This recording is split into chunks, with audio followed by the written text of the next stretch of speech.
여러분은 요즘 어떤 일 때문에 피곤합니까? 그리고 그 피곤을 어떻게 극복하고 어떻게 해결하고 있습니까? 얼마 전에 만난 어떤 분은 저한테 그래요. 목사님, 머리가 터질 정도로 힘들대요. 그래서 머리 터지면 안 되니까 뭐가 그렇게 힘든지 얘기를 해봐라. 그랬더니 자기 속에 있는 걸 다 얘기했어요. 그리고 나더니 좀 있다가 머리가 안 아프대요. 제가 머리가 아프기 시작했어요. 죽을 뻔했어요. 정말 그 많은 말들을 듣고 나서 그날 정말 미쳐버리는 줄 알았어요. 또 어떤 분이 그러더라고요. 목사님, 요즘에 왠지 몸이 막 옛날 같지 않고 막 생각한 대로 몸이 움직이질 않는다는 거예요. 그래서 좀 며칠 쉬어라. 며칠 쉬더니 또 멀쩡해졌다고 뭐 그러더라고요. 이렇게 어떤 사람은 힘들 때 뭐 산에 갔다 오고 바다에 갔다 오고 아니면 엄마 만나고 오고 또 가족들 만나고 오고.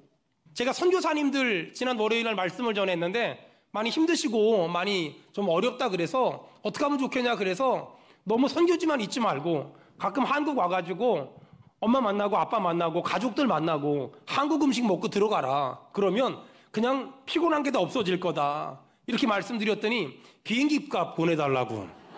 그래서 보내드렸어요. 여러분, 이렇게 사람들마다 나름 힘들 때 어려울 때 자기만의 해결하는 방법이 있는 것 같아요. 근데 있잖아요. 이 삶 자체가 주는 피곤함. 어떤 직장을 들어갔는데 내가 원하는 모습이 아니고 어떤 사업을 시작했는데 정말 온팡지게 실패하고 또 몸이 아프고 사람과의 관계가 너무 힘들고 뭐 이런 힘든 일들을 경험하면 내 뜻대로 안 되잖아요. 내 맘대로 안 되잖아요. 뭐 이런 일들 만났을 때 잠잔다고 해결되는 것도 아니고 산에 갔다 온다고 해결되는 것도 아니고 바다에 갔다 온다고 해결되는 것도 아니고 라켓 들고 테니스 친다고 해결되는 것도 아니더라고요. 그래서 해결 방법이 안 보이니까 사람들이 힘든 거예요. 해결 방법이 안 보이니까 사람들이 낙심하고 사람들이 좌절하고 해결 방법이 안 보이니까 고작 할 수 있는 거라곤 불평하고 원망하고 투덜거리고 짜증내는 그거밖에 없는 거예요. 이런 사람들에게 내가 너에게 너의 문제를 해결할 수 있는 방법을 알려줄게. 너의 고민을, 너의 걱정을 해결할 수 있는 방법을 알려줄게. 이대로 한번 해봐 라고 말씀하시는 거예요. 자, 그게 뭘까? 지금 내 고민, 내 걱정, 내 근심을 해결할 수 있는 방법이 뭘까? 자, 이사야 40장 30절. 이사야 40장 30절. 우리 다 같이 읽겠습니다. 시작. 소년이라도 피곤하며 곤비하며 장정이라도 넘어지며 자, 쓰러지되. 소년이라도 피곤하며 곤비하며 장정이라도 넘어지며 쓰러지되. 이게 우리의 모습이에요. 이게 우리의 모습이에요. 그런데 이런 우리한테 하나님 뭐라고 말씀하시냐면 31절에 오직, 언더라인 치세요. 오직 여호와를 앙망하는 자는, 하나님이 오직 여호와를 앙망하는 자에게 새 힘을 주겠다고. 하나님이 주시는 새 힘을 공급받으면 어떻게 된다고요? 독수리가 날개치며 올라간 같을 것이며 다른 박질에도 곤비하지 아니하겠고 걸어가도 피곤하지 않는데요. 여러분, 오늘 이 예배 가운데 주를 앙모하는 자가 되기를 주의 이름으로 축원합니다. 아멘. 주를 앙모하는 자에게 하나님이 새 힘을 주겠다고 오늘 약속하셨어요. 자, 그렇다면 거기 주를 앙모하는 자, 주를 앙망하는 자, 이게 무슨 말일까? 히브리어로 카와라는 단어예요. 써놓으세요. 카와. 뜻이 뭐냐면 비틀어서 하나로 묶다. 비틀어서 하나로 묶다. 저 어릴 적에 시골에서 아버지가 그 지푸라기 가지고, 제가 이걸 잘 모르겠어요. 매끼를 꼬는 거예요? 새끼를 꼬는 거예요? 여기는 매끼고 여기는 새끼고 하여간 몰라요 잘. 하여간 매끼를 꼰다 그러거나 새끼를 꼰다 그러거나 하여간 그랬는데 이 두 개의 지푸라기를 가지고 이렇게 막 비틀거든요. 그럼 그게 끈이 되고 또 밧줄이 돼요. 근데 이 앙망이라는 단어가 히브리어로 카와인데 뜻이 뭐냐면 비틀어서 하나로 묶다. 비틀어서 하나로 묶다. 이게 앙망이란 단어예요. 다시 말해서 여러분, 취업을 준비하는 청년들이 어디에 이력서를 내고 어디 가서 면접을 보고 그 합격을 기다리는, 얼마나 간절하겠어요. 얼마나 절실하겠어요. 얼마나 애가 타겠어요. 그 마음 상태를 성경은 앙망한다라고 얘기한다는 거예요. 시편 25편 5절. 우리 다 같이 한번 읽어보겠습니다. 다 같이 읽겠습니다. 시작. 주의 진리로 나를 지도하시고 교훈하소서. 주는 내 구원의 하나님이시니 내가 종일 주를 기다리나이다. 여러분 거기 성경에 또 언더라인 치세요. 내가 종일 주를 기다리나이다. 이걸 앙망 카와라는 단어를 써요. 내가 종일 주를 기다리나이다. 여러분 한번 생각해 보세요. 한두 시간도 아니라 하루 종일 그 문자가 오기를, 그 전화가 오기를, 그 사람이 오기를 기다리는 상태. 얼마나 간절할까요? 얼마나 애가 탈까요? 얼마나 힘들고 얼마나 고통스러울까요? 얼마나 답답하고 얼마나 사모할까요? 이런 상태를 성경은 뭐라 그래요? 앙망한다라고 말해요. 하나님은 오늘 네가 할 수 없는 일을 만났을 때, 네가 하기 어려운 일을 만났을 때, 너무 힘든 일을 만났을 때, 너무 어려운 일을 만났을 때 낙심하고 좌절하고 투덜거리지 말고 한 가지 하래요.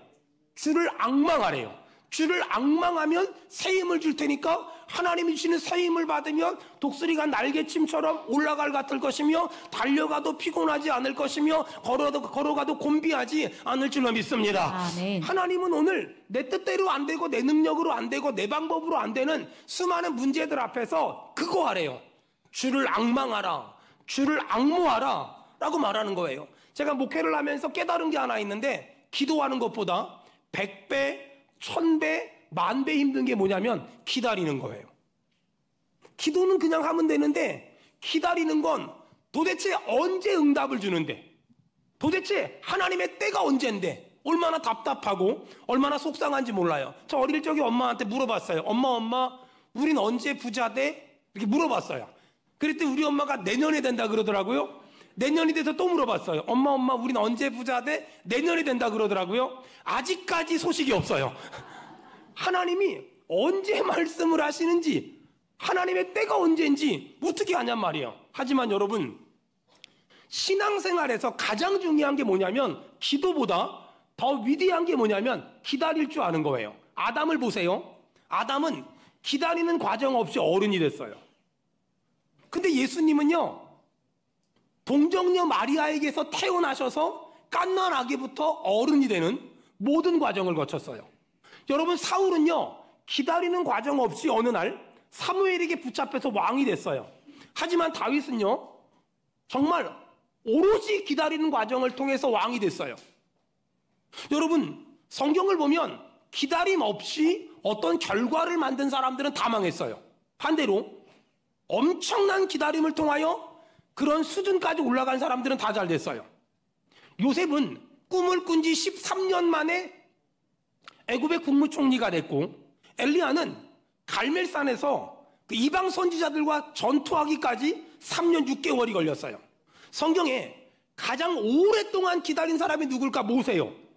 80년을 기다려서 이스라엘의 지도자가 됐고 40년을 기다려서 이스라엘 사람들을 가나안까지 데려갔어요. 그런 의미에서 여러분 적으세요. 신학적으로 성경적으로 기다린다는 건 아무것도 안 하는 것이 아니라, 기다린다는 건 아무것도 안 하는 것이 아니라 최선을 다해서 버티고 견디는 거예요. 다시요. 성경적으로 기다린다는 건 아무것도 안 하고 넋놓고 있는 것이 아니라 최선을 다해서 버티고 최선을 다해서 견디는 건, 그것을 기다린다는 거예요. 여러분 기억하세요. 기다리면 이삭이 태어나지만 조급하면 이스마엘이 태어나요. 여러분의 기도의 응답이 이스마엘이 아니라 이삭이 되길 축원합니다. 아멘. 여러분, 기다린다는 건 어떤 의미일까? 요셉은 보디발의 집에서 기다렸어요. 또 깜빵에서 기다렸어요. 어떤 믿음을 가지고? 이 눈에 아무 증거 안 입어도 믿음만을 가지고서 늘 걸으면, 이 귀에 아무 소리 안 들려도 하나님의 약속을 믿은 거예요. 내 눈에 하나님이 일하시는 게 보이지 않지만, 내 눈에 하나님이 역사하는 게 보이지 않지만, 하나님은 지금 내 눈에 보이지 않는 곳에서 나를 위해 일하시며, 내 귀에 들리지 않는 곳에서 하나님은 지금도 일하십니다. 아멘. 이것을 믿는 것이 믿음이고, 이것을 믿는 사람이 기다릴 줄 알아요. 이사야 38장 14절. 우리 다 같이 읽겠습니다. 이사야 38장 14절. 다 같이 읽겠습니다. 시작. 나는 제비같이 핫같이 지저귀며 비둘기같이 슬피 울며 내 눈이 쇠하도록 앙망. 여러분 거기 언더라인 치세요. 내 눈이 쇠하도록 앙망한대요. 앙망이란 단어가 기다리는 거잖아요. 하나님의 일하심을, 하나님의 역사하심을 기다리는 건데 어느 정도로 기다렸냐면 내 눈이 쇠하도록, 내 눈이 침침하도록 지금일까? 지금일까? 지금일까? 기다렸다는 거예요.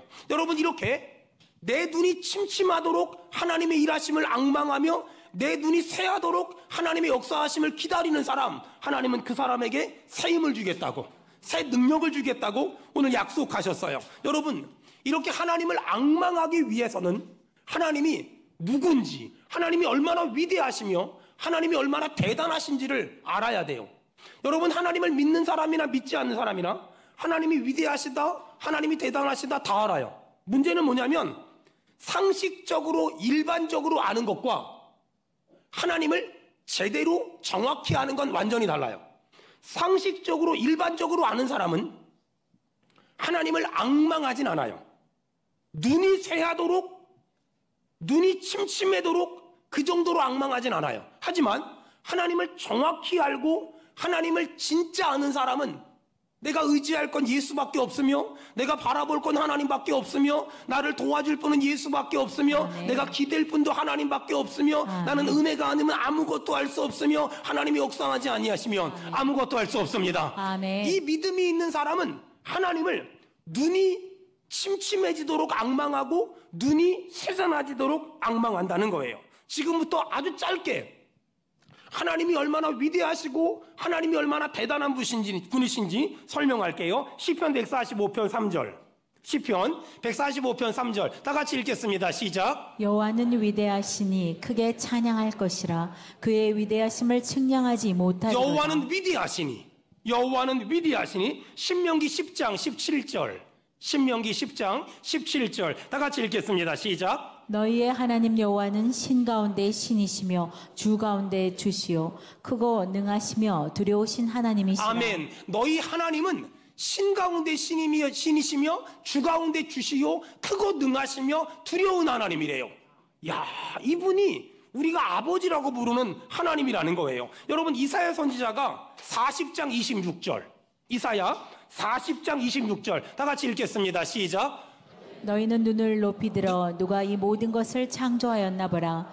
주께서는 수요대로 만상을 이끌어내시고. 여러분, 거기 주께서는 수요대로 만상을 이끌어내시며, 이 말이 또 다른 성경에 뭐라고 적혀 있냐면요, 하나님이 별들을 군대처럼 배치해 놓으셨대요.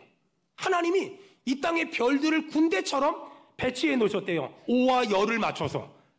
자, 그 다음에 그들의, 다 같이 읽겠습니다. 시작. 그들의 모든 이름을 부르시나니. 여러분, 대단하지 않아요? 하나님이 별들의 모든 이름을 만드셨고 그 모든 이름을 알고 계신대요. 솔직히 말하면 저 여러분 만났을 때 가끔 이름이 생각나지 않을 때가 있어요. 그러면 옆에 있는 제 아내한테 막 찔르면서 여보 저분 이름 뭐야, 저분 이름 뭐야 물어보거든요. 그럼 제 아내가 뭐라 그러는지 아세요? 얼마 전까지는 이름을 얘기해 줬는데 지금은 찔러서 물어보면 뭐라 그러냐면 나도 몰라. 죄송합니다만 그래서 이제 막 교적 찾아보고 막 그럴 때도 진짜 많아요. 근데 우리 하나님은요, 그들의 모든 이름을 부르시며 그 다음에 그의, 시작. 그의 권세가 크고 그의 능력이 강함으로 하나도 빠짐이 없느니라. 여러분, 하나님은 이렇게 위대하십니다. 아멘. 여러분, 시편 기자가 저 밤하늘을 보면서 하나님의 위대하심을 찬양했어요. 시편 147편 4절 5절. 시편 147편 4절 5절 다 같이 읽겠습니다. 시작. 그가 별들의 수요를 세시고 그것들을 다 이름대로 부르시는도다. 우리 주는 위대하시며 능력이 많으시며 그의 지혜가 무궁하시도다. 아멘. 여러분, 이분이 우리가 아버지라고 부르는 하나님이라는 거예요. 1977년 옆 사람 보고 물어보세요. 그때 뭐 하셨냐고. 그러면 나이를 알 수 있습니다. 1977년 가끔 저희 집에서는 우리 애들하고 제 아내랑 있으면서 88 올림픽 때 뭐 했어? 이런 거 얘기하고 86 아시안 게임 때 뭐 했어? 뭐 그런 거 얘기합니다. 1977년도에 미국에서 최초로 토성에 보이저 일어나는 우주선을 발사했어요. 와, 제가 자료를 좀 참고해 봤는데 이 우주선이 지구를 출발해서 토성까지 하루에 120만 킬로미터, 이 120만 킬로미터를 3년 2개월 동안 날아가서 토성에 착륙했대요. 아니, 하루에 120만 킬로미터는 뭐고 3년 2개월 동안 가야만 하는 토성은 얼마나 멀까요? 근데 문제는 과학자들이 뭐라 그러는 줄 아세요? 이 우주는 이 우주 안에 있는 태양계는 우주의 한쪽 모퉁이에 지나지 않는데요. 그렇다면 우리 지구도 어마어마한데 이 우주가 삼라만상이 얼마나 대단하다는 걸까요? 얼마나 위대하다는 걸까요? 근데 문제는 하나님은 이 우주 만물을 창조한 거에서 끝나는 것이 아니라 이 우주가 서로 싸우지 않고 부딪히지 않을 수 있도록 질서를 만드셨고, 그리고 이 우주 만물을 하나님의 뜻대로 운행하신다는 거예요. 때가 되면 봄이 되고요, 때가 되면 여름이 되고요, 때가 되면 가을이 되고요, 때가 되면 겨울이 되고요. 너무 신기하잖아요. 천문학자들의 글을 보니까 우리 지구를 중심으로 하루에 지구 주변에 2,000개 정도의 소행성이 지나간대요. 그 소행성이 작은 건 1km 정도 된다고 하거든요. 그 소행성이 하루에 2,000개 정도가 지나가는데 인류 역사상 단 한 번도 지구와 소행성이 부딪힌 적이 없대요. 그 글을 쓴 칼럼니스트가 그런 말 했어요. 도대체 누가 이렇게 지구와 소행성이 부딪히지 않도록 주장하시는가? 여러분, 누가 이런 우주 만물의 질서를 주장하실까요? 우리가 아버지라고 부르는 전능하신 하나님이요. 아멘. 여러분, 하나님이요 이렇게 위대하시고요, 이렇게 대단하시다니까는요. 여러분, 이사야 48장 13절 다 같이 읽겠습니다. 이사야 48장 13절 다 같이 읽겠습니다. 시작. 과연 내 손이 땅의 기초를 정하였고 내 오른손이 하늘을 폈나니. 여러분, 거기 보니까 내 손이 땅의 기초, 하나님의 손이 땅의 기초를 정하셨고 하나님의 오른손이 하늘을 폈대요. 와, 대단하잖아요. 여러분, 제가 말씀 읽으면서 너무 은혜 받은 이사야 40장 15절 한번 읽을까요? 이사야 40장 15절. 여기 보니까 하나님이 굉장히 재밌는 얘기합니다. 다 같이 읽겠습니다. 시작. 보라, 그에게는 열방이 통에 한 방울 물 거기 같고 보니까 열방이 통에 한 방울 물 같대요. 그 다음에 시작. 저울의 작은 티끌 같으며 열방이 저울의 작은 티끌 같아요. 그 다음 시작. 섬들은 떠오르는 먼지 같으니. 섬들은요 떠오르는 먼지 같대요. 누가 보기에? 하나님 보기에 열방은 통에 한 방울 물 같고 지옥의 작은 티끌 같으며 섬들은 떠오르는 먼지 같대요. 여러분, 섬들이 떠오르는 먼지 같다고 하니 그걸 먼지라고 하는 하나님은 얼마나 위대하시고 얼마나 전지하시며 얼마나 전능하실까요? 여러분, 바로 그 앞에 이사야 40장 22절 우리 다 같이 읽겠습니다. 시작. 그는 땅 위 궁창에 앉으시나니 땅에 사는 사람들은 메뚜기 같으니라. 하나님의 눈에 사람이 뭐 같다고요? 메뚜기 같대요. 얼마나 하나님이 크시면 열방은 통에 물방울 같고 사람은 메뚜기 같을까요? 여러분, 그렇게 위대하신 하나님이, 그렇게 전지하시고 전능하신 하나님이 우리한테 뭐라 그래요? 주를 앙망하면 내가 새 힘을 주겠다고, 주를 앙모하면 내가 새 힘을 주겠다고. 아멘. 여러분, 하나님이 얼마나 위대하신지, 자, 이사야 40장 28절 너는 알지 못하였냐 듣지 못하였느냐 영원하신 하나님 여호와 땅끝까지 창조하신 이는 하나님 어떤 분이라고요? 피곤하지 않으시대요. 우리는 무슨 일만 조금만 하면 피곤하잖아요. 근데 하나님은 피곤하지 않으시며 곤비하지 않으시며 명철이 아니 없으시며, 여러분, 그분이 우리가 믿는 하나님이래요. 그리고 그 하나님이 사람은 메뚜기 같고 열방은 물통에 있는 물 한 방울 같다고 얘기하잖아요. 여러분, 사람을 메뚜기처럼 보는 하나님은 얼마나 크고 얼마나 위대할까? 가끔 그 인천 공항에 갈 때요, 그 영종도 그 다리 지나가잖아요. 전 그 다리 볼 때마다 무슨 생각하냐면, 와, 사람 대단하다. 사람 정말 대단하다. 여러분, 사람 정말 대단합니다. 어떤 책에 보니까 사람의 염색체 하나에 200바이트의 정보를 저장할 수 있대요. 200바이트가 얼만큼이냐면 500페이지짜리 책을 4,000권 만든 분량.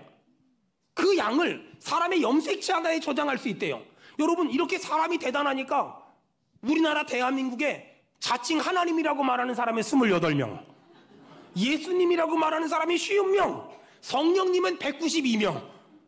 사람이 그렇게 대단하고 사람이 그렇게 엄청난 거예요. 근데 사람이 이렇게 대단한데 그 사람을 만드신 분이 누구라고요? 하나님이라고요. 우리가 그분을 뭐라고 부른다고요? 아버지라고 부른다고요. 그 아버지가 우리한테 뭐라 그래요? 주를 앙모하면 뭐 준다고요? 새 힘을 주겠다고요. 여러분, 이 새 힘 받아 살기를 주의 이름으로 축원합니다. 아멘. 여러분, 새 힘이 뭘까요? 다시 한번 나를 회복시켜 주신다고요. 다시 한번 나를 살려 주신다고요. 여러분, 성경 봅시다.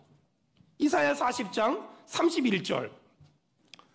여호와를 앙망하는 자에게 하나님이 새 힘을 주는데 하나님이 세 종류의 힘을 준대요.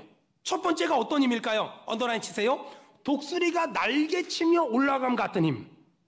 독수리가 날개치며 올라감 같은 힘. 두 번째는요, 다른 박질하여도 곤비하지 않는 힘. 세 번째는요, 걸어가도 피곤하지 않는 힘을 내가 너한테 줄게 라고 얘기하세요. 여러분, 이 세 가지 힘은요, 우리가 예수님을 처음 만났을 때는요, 독수리가 날개쳐 올라감 같은 은혜를 받았어요. 그때는요, 물불이 두렵지 않고 창검이 겁이 없어요. 그때는요, 어떤 일을 해야 되면 내가 하고, 죽어가는 사람이 있으면 살리겠다고 발버둥 쳤던, 정말 열정이 충만했던 시기예요. 근데 그렇게 신앙생활 하다가 시간이 지나가잖아요. 그러면 독수리가 날개쳐 올라감 같은 신앙에서 이제는 달려가는 신앙으로 바뀌어요. 옛날보다는 열심히 안 하지만 그래도 나름 열심히 합니다. 그래서 달려가는 신앙을 가진 사람들 중에서는 먼저 된 자가 나중되고 나중된 자가 먼저 되는 사람들이 나오기 시작하는 거예요. 그때만 해도 난 이렇게 평생 신앙생활 할 거야 라고 말하지만, 그때를 지나면 어떤 신앙으로 바뀌냐면 걸어가도 피곤하지 않는 신앙으로 바뀌어요.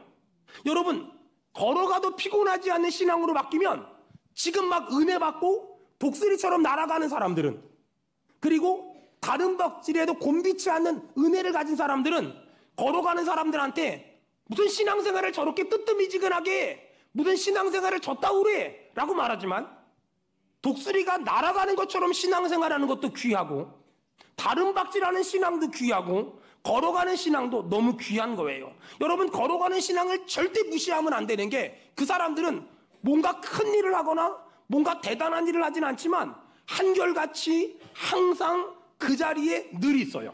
이 사람들은요, 시험도 안 들고 시험도 안 주고, 이 사람들은 흔들리지도 않고 낙심도 안 하고, 그렇다고 열심히도 안 하지만 그렇게 열심히 안 하지도 않아요. 문제는 우리 교회에 그런 사람이 많다는 거예요. 어제도 계시고 오늘도 계시며 영원히 계시는 그분들이 아주 많다는 거예요. 여러분, 우리도 생각해보면 예수님 처음 만나고 나서 뜨거웠을 때가 있었어요. 하지만 어느 순간에 보니까 이제는 달려가는 신앙으로 바뀌었어요. 어느 순간에 보니까 이제는 걸어가는 신앙으로 바뀌었어요. 이건 나쁜 것이 아니라 자연스러운 거예요. 여러분, 혹시 지금 내가 독수리가 날개쳐 올라간 같이 막 가슴이 막 뜨겁습니까? 나는 그렇게 평생 신앙생활 할 거야. 그렇지 않습니다. 가슴이 계속 뜨거우면 죽습니다. 그 신앙에서 달려가는 신앙으로 바뀔 겁니다. 달려가는 신앙에서 걸어가게 될 겁니다. 지금 걸어가고 있습니까? 굳이 날아가려고 애쓰지 말고 그냥 그 자리에 있는 것도 은혜입니다. 그 자리에 한결같이 꾸준히 있는 거 나쁜 게 아니에요. 왜냐하면 여러분, 대부분 글을 쓰는 사람들은, 아마 여기 문학을 전공하신 분들 많을 텐데, 대부분 글을 쓰는 사람들은 평범함에서 특별함으로, 보통에서 특수함으로, 그리고 작은 것에서 큰 것으로 글의 내용을 발전시켜 나가요. 이게 일반적인 거예요. 그런데 오늘 이 이사야 40장 31절은 캐타베이시스 용법이라고, 이게 뭐냐면 특별한 데서 평범한 것으로, 어떻게 보면 음악적으로 말하면 크레센도가 아니라 데크레센도로. 크레센도는 뭐냐면요, 소리가 점점 커지는 거. 데크레센도 뭐냐면 커졌다가 작아지는 거. 잘 들어보세요. 여러분, 세상은 일반 직원으로 들어갔다가 점점 승진하면서 힘을 갖고 소리를 갖고 권한을 가져요. 여러분, 왜 우리가 성공하려고 합니까? 더 센 사람이 되려고, 더 큰 사람이 되려고, 큰 목소리 되려고, 내 권한을 얘기하려고. 그런데 세상은, 그런데 신앙은 크레센도가 아니라 데크레센도예요. 처음 예수 믿었을 땐 막 얘기, 이게 뭐라, 이게 뭡니까? 이렇게 해야 되지 않습니까? 이게 바르지 않습니까? 이게 옳지 않습니까? 대부분 이렇게 뭔가 큰 소리를 내는 사람은 대단한 사람이 아니라 이제 초기 증상이에요. 그러다가 은혜를 받잖아요? 은혜를 받으면 달려가요. 목소리가 줄어요.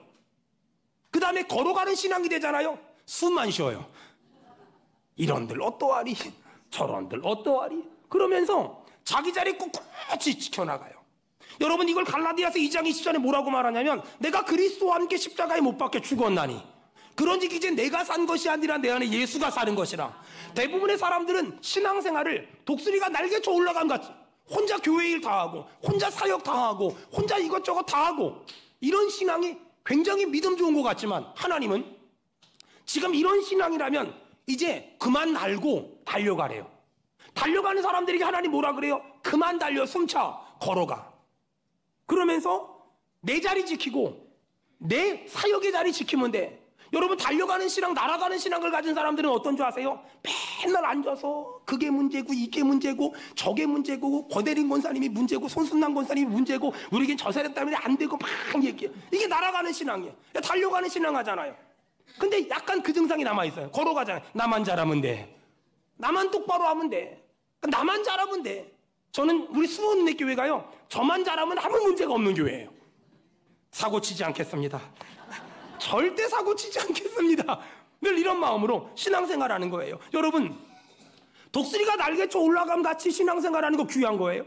달려가는 거 귀한 거예요. 하지만 걸어가는 것도 귀한 거예요. 어떤 신앙이 좋습니다, 어떤 신앙이 나쁩니다, 그러지 말고요, 모든 사람의 신앙을 소중하게 생각하고 모든 사람의 신앙을 존귀하게 생각하는 교회, 우리 교회 그런 교회 되길 축원합니다. 아멘. 여러분, 찬송가 391장에 보니까 메마른 땅을 종일 걸어가도 나 피곤치, 신기하잖아요. 메마른 땅을 종일 걸어가면 피곤해야 되는데 안 피곤하대요. 왠지 아세요? 하나님이 힘을 주세요. 하나님이 능력을 주세요. 여러분, 저는 우리 교회가 메마른 땅을 종일 걸어가는 것처럼 우리의 가정생활이, 우리의 직장생활이, 우리의 사업의 현장이 팍팍하더라도 또 힘을 내고 또 힘을 내는 건 하나님이 주를 앙모하는 자에게 새 힘을 주고, 하나님이 주시는 새 힘을 받으면 독수리가 날개쳐 올라감 같을 것이며 걸어가도 피곤하지 않을 것이며 아멘. 달려가도 곤비하지 않을 줄로 믿습니다. 아멘. 사랑하는 여러분, 제가 얼마 전에 어떤 단체로부터 굉장히 모욕적인 얘기를 들었어요. 막 여기저기서 막 말씀 전해달라고 막 그러거든요. 근데 제가 웬만하면 외부에 나가서 설교하지 않아요. 여러분 한번 생각해봐요. 전 이번 주 금요일과 토요일 날도 예꿈 캠프 가서 우리 장애 친구들 말씀 전하고 안수기도 해주고 끌어안고 울면서 기도할 거거든요. 근데 똑같은 날 어디 굉장히 큰 교회에서, 큰 단체에서 말씀을 전해달래요. 제가 그랬어요. 제가 이렇게 우리 교회 장애 친구들 캠프가 있어서, 그래서 거기 가서 말씀을 전해야 돼서 거길 못 갑니다, 죄송합니다, 이렇게 부탁을 했어요. 그랬더니 그분들이 뭐라 그러냐면, 목사님 그런 데는 부목사님한테 맡기고 여기 이런 데 와서 말씀을 전해야 목사님이 유명해지시고, 그리고 이런 데서 이게 아무나 말씀 못 전하는 건데 그래야 목사님이 뜨는 목사가 될 줄 않습니까?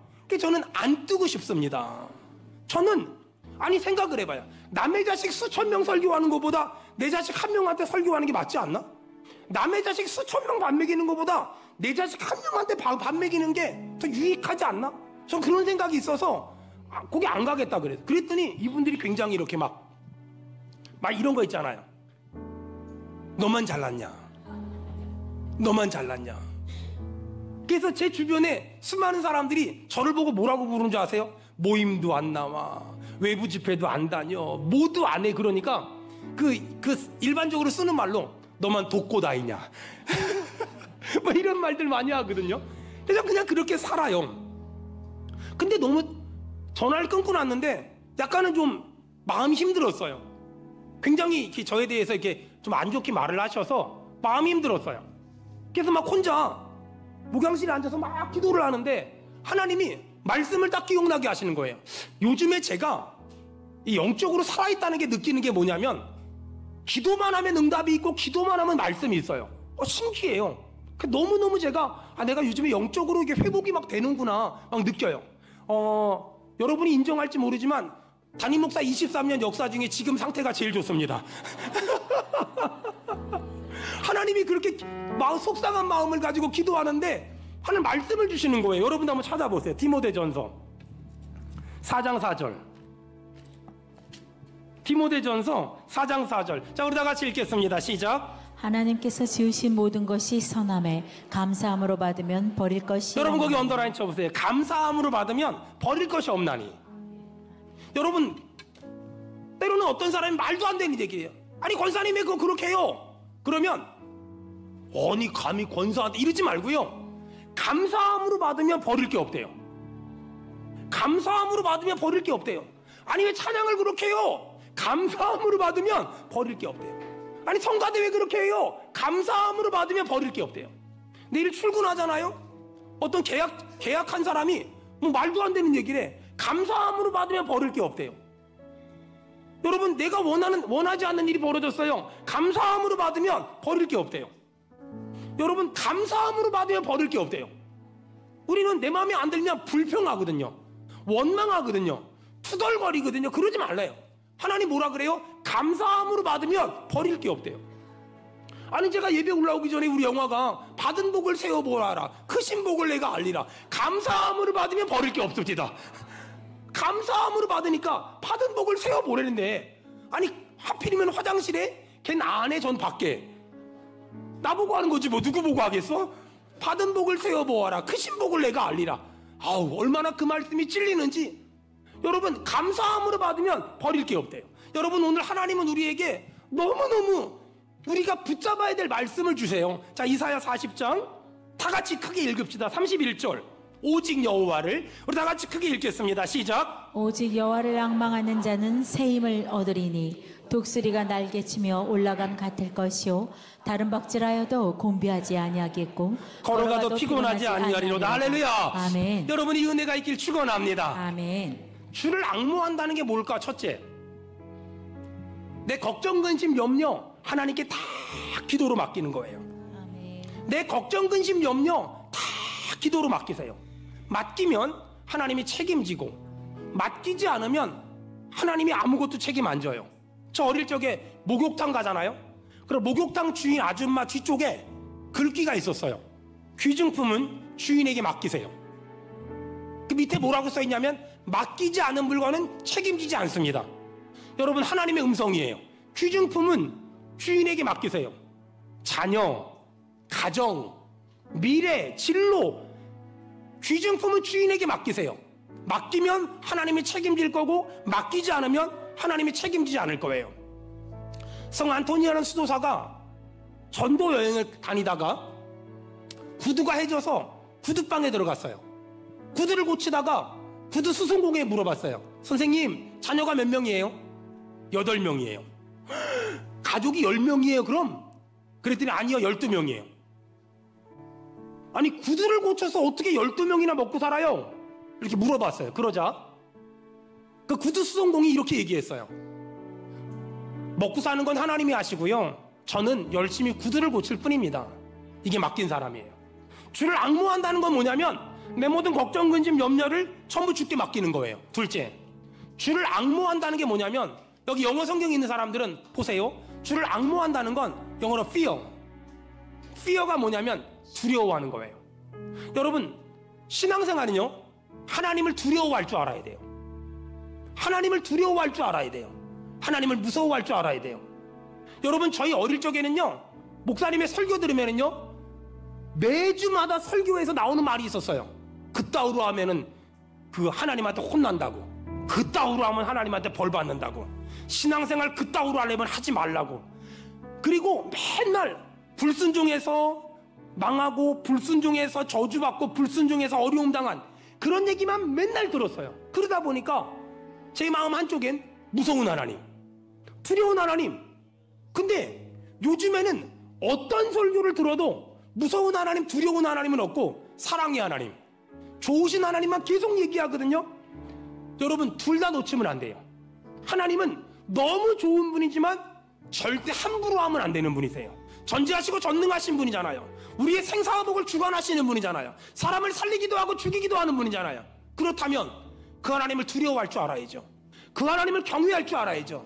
전 다시 우리 안에 주를 앙망하는 자, 하나님께 내 모든 걱정, 염려, 근심을 맡기는 자인 동시에 하나님을 경외하는 자, 하나님을 두려워하는 자, 하나님을 앙망하는 자, 하나님을 두려워 떠는 자가 되길 축원합니다.